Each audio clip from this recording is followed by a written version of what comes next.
De prime abord, quand on pitch le spectacle aux gens, on entend un peu des « Ah non, c'est déprimant, on n'a pas besoin de ça en ce moment, etc. » Évidemment, je ne suis pas d'accord. Je ne suis pas d'accord pas sur le fait que ce n'est pas un sujet lourd, mais ce n'est pas un spectacle du tout pathos et c'est pas un spectacle déprimant.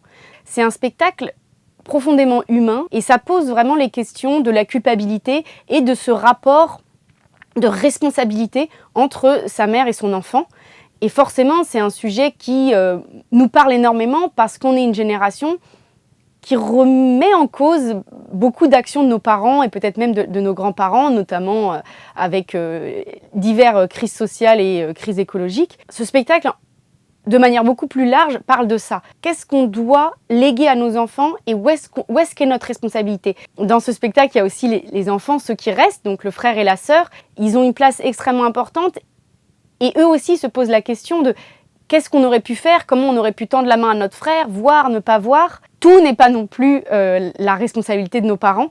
La responsabilité, elle n'est pas que verticale, elle n'est pas que des parents vers les enfants, elle peut être aussi horizontale et des enfants entre eux.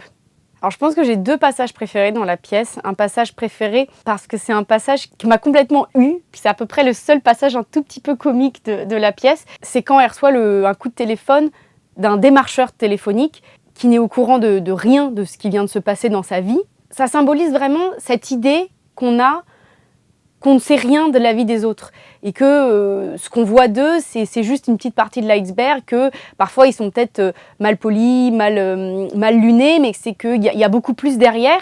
Et j'ai trouvé ce moment extrêmement poétique en utilisant quelque chose de très quotidien qui nous énerve tous. Et finalement, pour elle, ce démarcheur téléphonique, c'est une petite bouffée d'oxygène. Peut-être pour une fois, ça a pu apporter un peu de bonheur à quelqu'un. Et j'avais jamais pensé à ça dans ce sens-là. Et ce tout petit passage m'a énormément marqué. Et mon autre passage préféré, alors je n'irai pas jusqu'à dire préféré, parce que c'est évidemment celui qui me touche le plus. C'est celui qui m'a fait pleurer quand j'ai lu le texte.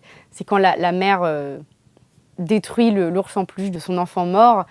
Et j'ai un amour immodéré pour les peluches. Et c'est à ce moment-là, dans cette symbolique-là, que moi, ça m'a touchée. C'est un acte désespéré de s'en prendre à une peluche et je trouvais que c'était une violence gratuite et en même temps très symbolique par rapport à toute la jeunesse et la genèse de leur histoire mère-fils.